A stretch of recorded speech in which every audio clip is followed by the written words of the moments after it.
On Friday, March 22, 1907, the White Star liner Baltic arrived in Liverpool, having left New York a week earlier on the 15th. Though his name would not appear on the passenger list, as he chose to travel incognito, on board was International Mercantile Marine Company founder J.P. Morgan. The reasoning for his visit to the UK would seemingly be just as concealed as his presence aboard the Baltic, for it had been rumoured in the press that on the 29th there was to be a meeting between the White Star Line, the Southampton Harbour Board, the London and South Western Railway, and other associates. It was believed, though categorically denied by Morgan, that he was to attend said conference. Instead, Morgan, as well as representatives of the White Star Line, would claim that no such conference was to be held. Morgan would also claim to be aloof about any raised concern by Hamburg America Line's chairman Herr Bolin about any renewed troubles in passenger traffic. Morgan would, when exiting the Baltic, say that he was merely on his annual pleasure trip. Morgan would stay in Liverpool and watch the Grand National steeplechase that same day.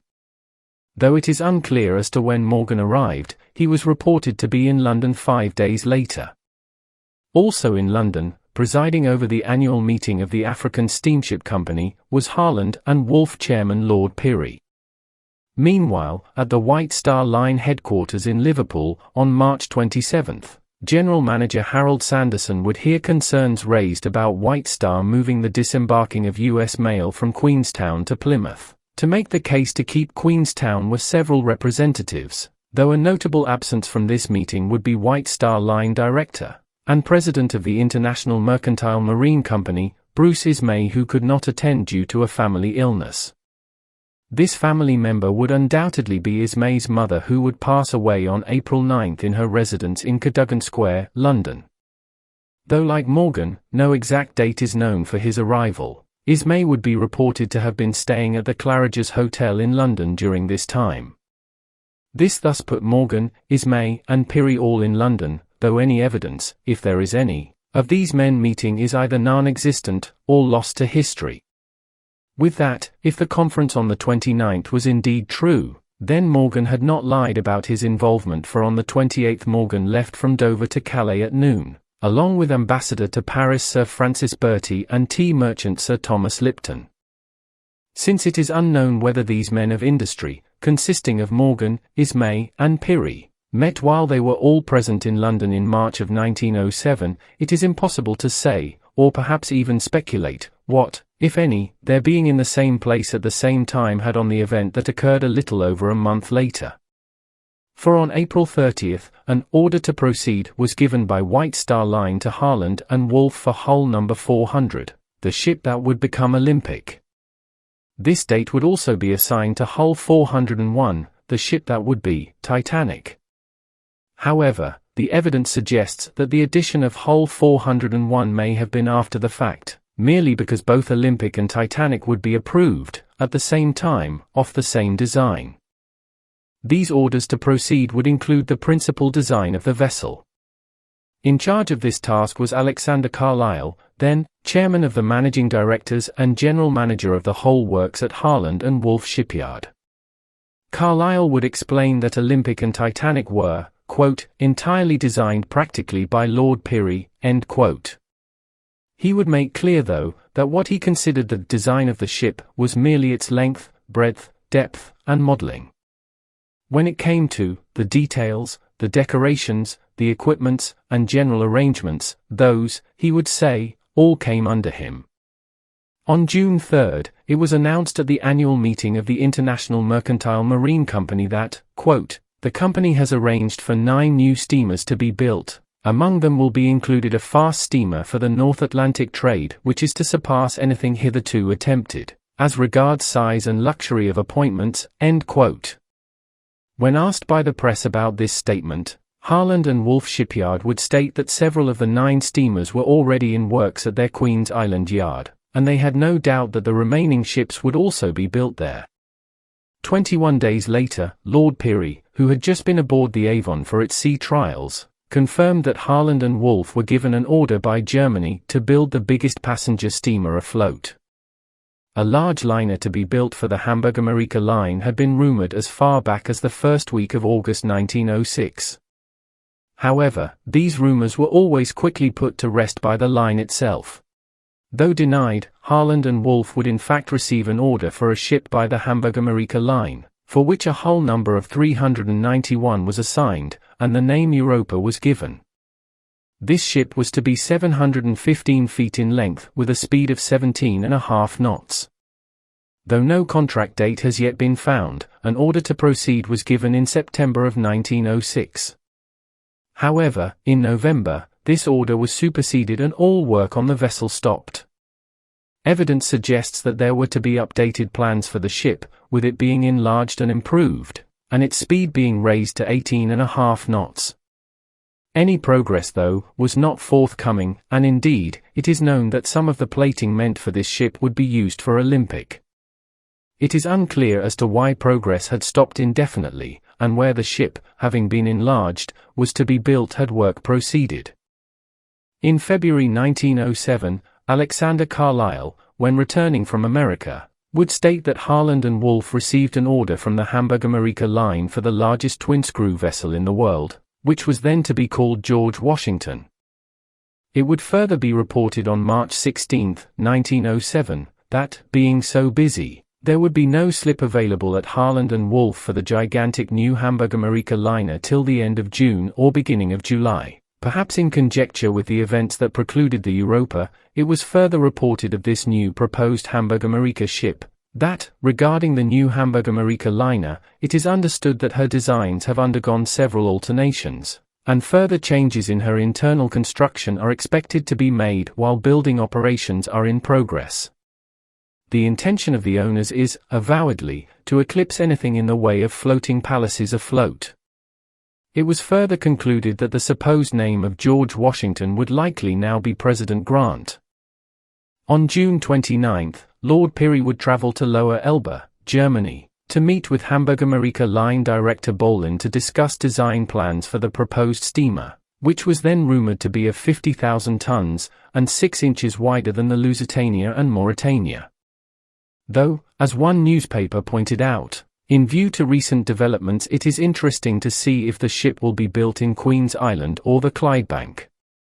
The Londonderry Sentinel would report on this proposed steamer, even quoting remarks made by Carlyle on the same day Pirrie was in Germany.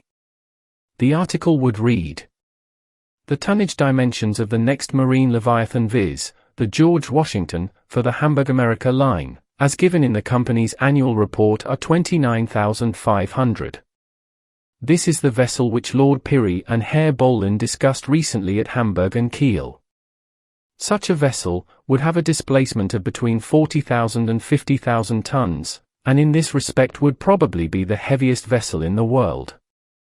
The relative sizes of the new German boat and the Mauretania, Cunard, telegraphed from Hamburg on June 26 are, therefore, so far as the former is concerned, merest guesswork, so the Right Honourable A.M. Carlyle, Managing Director of Harland and Wolff, informed a Daily Mail correspondent at Belfast on Saturday night. The dimensions of the new Hamburg-Amerika boat, said Mr. Carlyle, could not be given at present, because they had not yet been definitely decided, nor had the model been made, but, he added, she will be 760 feet long. Speaking of big steamers, he added that he expected one of the vessels about to be ordered by the International Mercantile Marine Company would be even larger than the coming Hamburg boat. As the model and dimensions are not yet definitely settled, added Mr. Carlyle, I am able to give you neither size nor tonnage. On August 1, 1907, an agreement was made for 5 scheduled installed payments from White Star Line to Harland and Wolff for the building of Olympic. These times would include when the keel was laid, when the ship was framed to the height of its double bottom, when the hull plating was completed, when the ship was launched, and when the ship was delivered from Harland and Wolff to the White Star Line. These installments would subsequently apply to Titanic as well. Up to this point there had only been talk of building one vessel, though International Mercantile Marine Company General Manager John Lee would hint, in an interview published in August, of a possible second vessel, though there would be no other inclination of such for quite some time. The article would read. When asked if the White Star Company had lodged an order with Harland and Wolff of Belfast to build 2 turbine steamers to compete with the new Cunadas Lusitania and Mauritania, Mr. Lee said, "We have 2 new steamers building for the Southampton-Cherbourg service of the Oceanic class, but they will not be any faster. The tendency now for the passenger traffic is to build large steamers with moderate speed. We shall wait, however, and watch the developments of the Cunadas, and if they are a success it may make a difference in the machinery and speed of our new steamers." When questioned about the adaptation of turbines in the company's steamers, the general manager said that their success had got to be demonstrated with regard to speed, economy in coal and space, and absence of vibration, so far as big ocean liners were concerned. Charles Parsons, the inventor of the turbine engines, had steadily refused to give any definite figures as to the rate of speed attained by any specified consumption of coal. Lord Pirrie, the head of Harland and Wolff's at Belfast, had stated that he would build a large turbine liner and guarantee a speed of 30 knots, but that was where his responsibility ended. By September it was being reported that White Star had ordered a ship that was to be 840 feet long with a beam of 86 feet for their intermediate services, and that Southampton dock authorities warned to expect even bigger ships.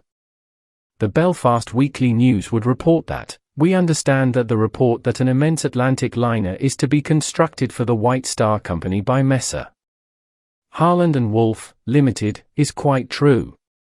Her dimensions have yet been definitely settled, but she will be between 50 and 100 feet longer than the Cunard RMS Lusitania, which has a length of 785 feet, and in all probability she will be driven by a combination of quadruple expansion engines and turbines. On inquiry we were informed that at present there is no slip vacant at the Queen's Island, and that it will therefore be some time before the keel of the Leviathan is laid." On September 13 the publication Engineering would read, "New building berths at Messrs Harland and Wolff's Belfast."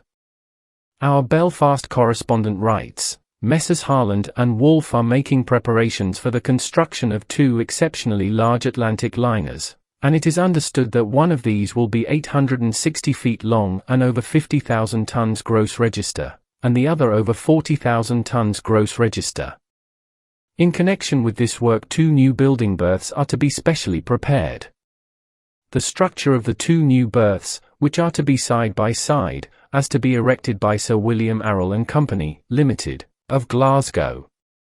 The next day, Alexander Carlyle would, in another interview, confirm that 2 ships were ordered, one by Hamburg America Line and one by White Star Line.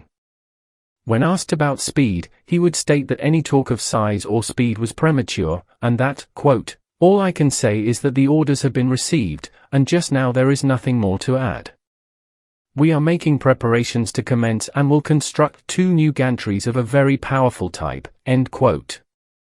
5 days later the Liverpool Journal would report, "Considerable interest centres in the announcement that Messrs Harland and Wolff are at present engaged on the plans for 2 very large steamers, one for the Hamburg America Company and the other for the White Star Line." On October 19, the news would break from a Hamburg correspondent to both British papers The Express and The Standard, that the name of the Germans' answer to the Lusitania would be Europa. It was further relayed that this may be the last German ship to be built in a British shipyard, as German shipyards were now progressing rapidly. It was also noted that a sister ship would ultimately be given to the Vulcan Shipbuilding Company. The dimensions of this ship was reported as being 790 feet long, with a beam of 88 feet. The tonnage was given as 48,000, and its cabins and saloons were to be fitted in the most luxurious manner, with all the latest improvements. It was further reported that the ship would be powered by a combination of reciprocating and turbine engines, and it was the hope that the ship would win back for Germany the blue ribbon of the Atlantic. It was believed that the construction of the ship was to occupy at least 2 years. Though these correspondents claimed that the ship to be built was to be called the Europa, no renewed effort on Harland and Wolff's end to revive the previous Europa, hull number 391, having stopped in November of 1906, is known to exist. On Friday, November 10, Boleyn embarked at Plymouth aboard his company's vessel Kaiser in August Victoria, which was returning to Germany. Before boarding he would state to the press, quote, "There is no secret about the nature of the business which has brought me to England. I came over to have a conference with the shipbuilders concerning the new steamer which is being built for us by Messrs. Harland and Wolff, and to go over the Lusitania. I saw Mr. Watson, the chairman of the Cunard Company, but no reference was made to the rate war. Nothing was even said about a conference. The fight is likely to go on," end quote. When asked if this new ship was to compete in speed, Boleyn would respond, quote, "If we went one better, it would only be a question of the deepest pocket, and England is the richest country in the world. As far as the Hamburg American line is concerned, we are certainly not going into the arena in the matter of speed, but it will be our aim to enable passengers to travel with every luxury and comfort that experience and human ingenuity can devise. One of the greatest problems today is the extraordinary growth of the Atlantic traffic. It has made a startling advance in the last few years, and I am inclined to believe that this is largely due to the fact that people can now cross the ocean with as much ease and comfort as if they remained at home," end quote.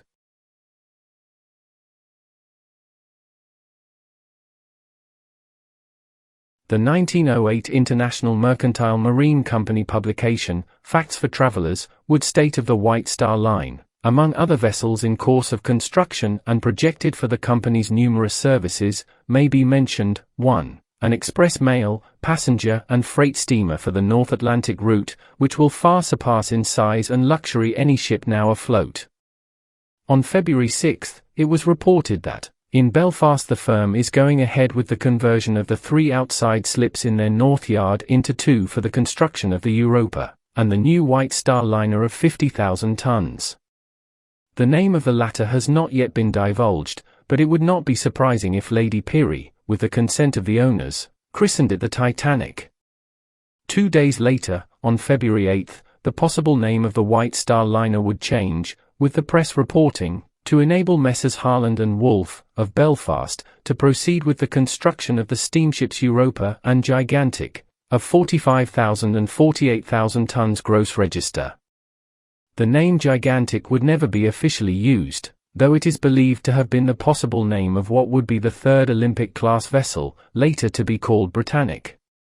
In the first week of March 1908, the Hamburg America line would release its financial report for the year of 1907. Within the report, it would be stated, in view of the present conditions of trade, we have for the present suspended the building of the sister vessel to the America, ordered of Messrs. Harland and Wolff. The Dublin Daily Express would read, in announcing as a measure of economy the abandonment of the building of the great 25,000-ton Atlantic liner, to have been called the Europa, for which an order was placed with Messrs. Harland and Wolff, at Belfast, Herr Boleyn informed the shareholders of the Hamburg American line on Saturday that the step had involved neither forfeit money, nor other costs as only plans of the vessel had been drawn. The report of the Hamburg American line, published some time ago, made reference to the Europa, but simply stated that the building of the vessel had been postponed. This postponement would once again be indefinite. The fact that, as mentioned by Boleyn, this ship never went beyond the planning phase, may explain the lack of any tangible evidence in Harland and Wolff's records of any continuation of the previous Europa, if that was indeed to be its name, or any new efforts of a separate ship altogether. What is clear, however, is that the evidence shows that Harland and Wolff were building a gantry that was to house 2 Leviathans, one for the White Star Line and one for the Hamburg America Line. With the cancellation of the Hamburg America Line's vessel, this would leave a slip now vacant.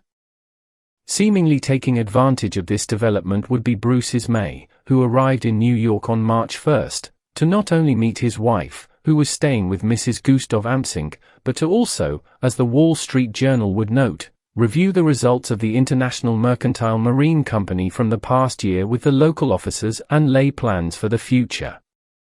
Ismay would head back to England on the 11th, and on the 15th the Washington Post would report.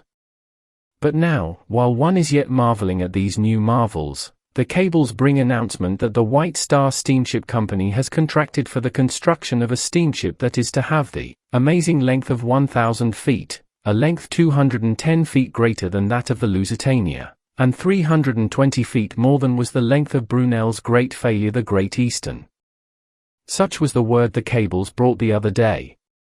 Mr. Bruce May, the general manager of the White Star Line, who arrived from England a few days ago, not only confirmed the report, but added still further interest to it by the statement that the company was planning to build not one but two of these giant vessels, to send one down the way 6 months after the other had gone overboard, and to place both of these great vessels in New York Southampton service. These two steamships, said Ismay, are intended to be far ahead of anything yet designed. They are to be approximately 1,000 feet in length, perhaps a few feet more or perhaps a few feet less. But if not exactly 1,000 feet, it will be but a trifling difference from that figure, one way or the other. That length will make them considerably greater than any vessel yet projected. I do not know what beam has been decided upon, but this will naturally be commensurate with their length. When pressed about any new or unusual features the new vessels would have, Ismay stated, "I may not tell you that, for if I did all of our competitors will know, but I will repeat what I just said, that they will be far ahead of anything that has yet been projected." Ismay would, however, elaborate on the speed of the vessels, saying, "Extraordinary speed will not be sought for these larger vessels. About 20 knots an hour, I should say, will be their gait. We have some very good reasons for not filling them up with engines and coal bunkers. There is always a certain percentage of people who are always in a hurry, but we do not believe that that percentage is large, nor is there any reason to believe that it is considerably increasing. To the ordinary voyager, a day more or less is not a matter of extreme importance to the operating company.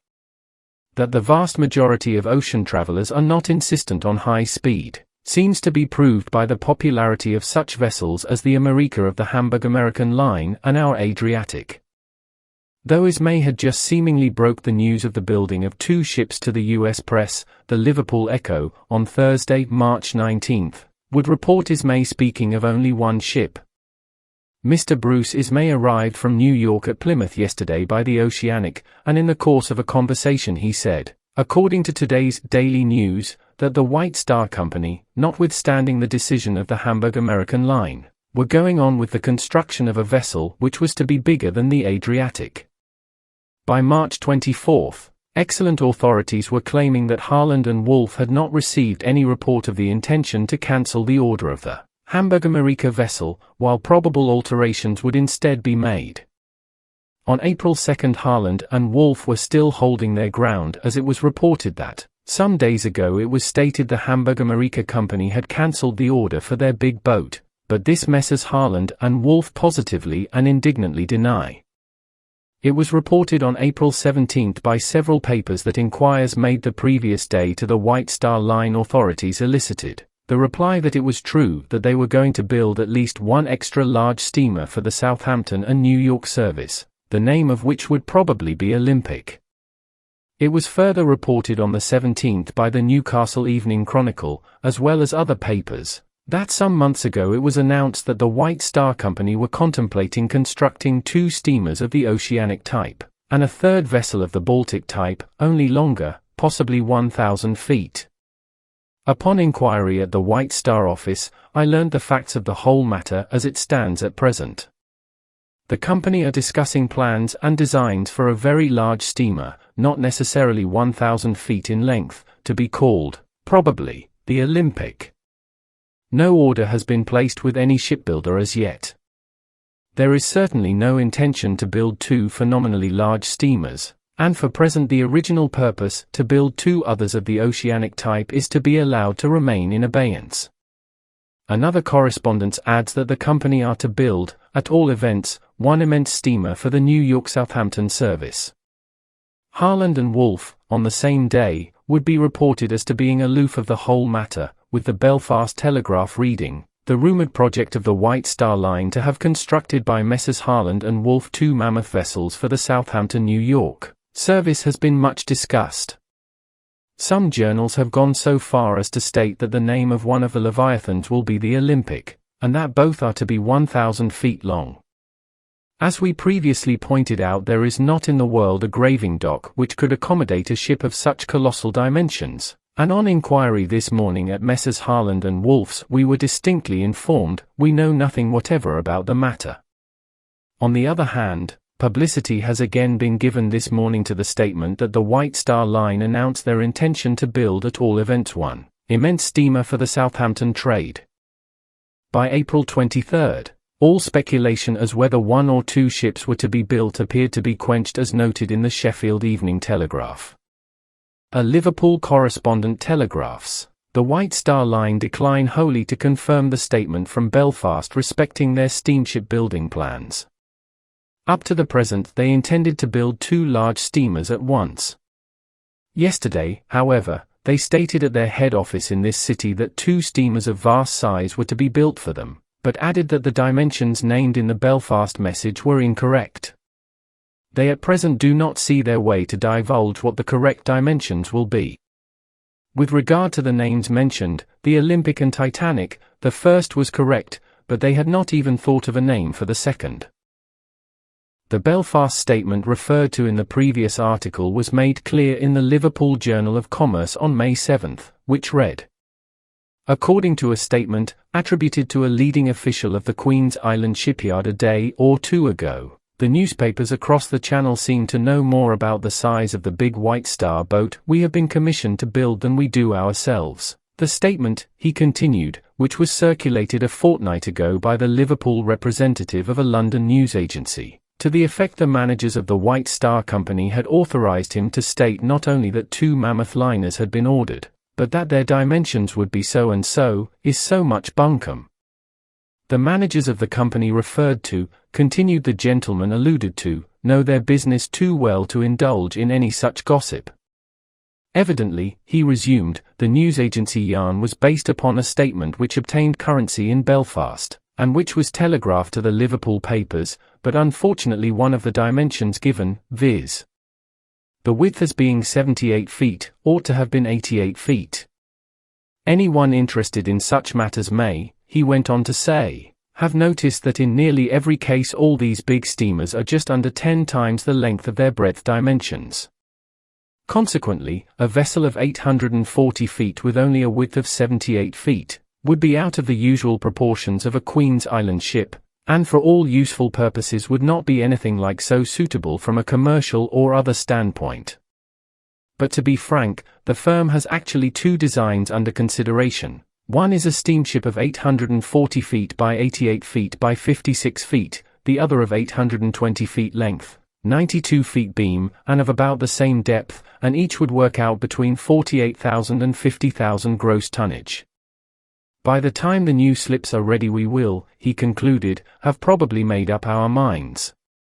They may be both to one design, or as an experiment we may try both ideas, or a combination of both in each case. Though by June 11, it was, according to the press, not possible yet to learn anything about the dimensions of the 2 new mammoth steamers, and how much they would exceed the great tonnage of the express cunadas, a recently published, neatly printed, well illustrated, and handy booklet by the White Star Line would state. With the entry into a new sphere of activity, the White Star Line will not cease to devote the same unremitting forethought and attention to that branch of its operations which has ever been the basis of its reputation with transatlantic travelers. As a proof of this, it may be stated that the company is arranging to build 2 steamers for its New York service which, in point of size, will eclipse everything afloat, whilst the numerous innovations devised for the comfort of passengers will come as a revelation, even in an age that has already produced such veritable wonders of the sea. The advent of these 2 gargantuan steamers will doubtless be awaited with the keenest interest by the public, and it can only be affirmed here that the managers will give such consideration to every detail of their construction, as will ensure the fulfillment of the most sanguine hopes that may be formed of them. The first will probably be named the Olympic. On Wednesday, July 1, it was reported that Lord Pirrie, who had previously travelled to Belfast to witness the launching of the steamer Lapland the Saturday before, had returned to Downshire House, London. also reported to have recently arrived in London, having supposedly been abroad in New York, was Bruce Ismay and his wife. Though no exact date of the Ismays' arrival in London is known, it was reported that they were staying at the Ritz Hotel. Also in London, to commemorate the opening of the new building for the offices of the Royal National Pension Fund for Nurses at Buckingham Street, Strand, on July 4, was J.P. Morgan. The Junius S. Morgan Benevolent Fund, which was associated with the National Fund, was, as the name suggests, founded by Morgan's father. Morgan would be reported as staying in London at 13, Prince's Gate, and Dover House. Lord Pirrie would leave London on either the 24th or 25th and be reported to be in Dublin by the 28th, attending the Vice-Regal Commission on Irish Railways held in the Shelburne Hotel. It is unclear as to how long Ismay or Morgan stayed in London, though it was noted that Morgan's stay abroad usually continued through the summer. It would be reported that Mrs. Morgan, who having spent the summer at her camp in Adirondacks, sailed to England to meet Mr. Morgan on Wednesday, August 12. Again, there is no record that these men of industry met while they were all serendipitously in London. As such, it is, again, impossible to say, or perhaps even speculate, what, if any, this happenstance had on the forthcoming events. For on July 29, it has been written that Bruce Ismay, along with other representatives of the White Star Line, travelled to Belfast to view general arrangements titled Design D, for a ship that was to be 850 feet by 92 feet by 64.5 feet. The only hull number on this plan would be 400, that of the Olympic. Impressed with this plan, on July 31, 1908, a contract to build not only hull 400, but also 401, the hull number of the legendary Titanic, was signed.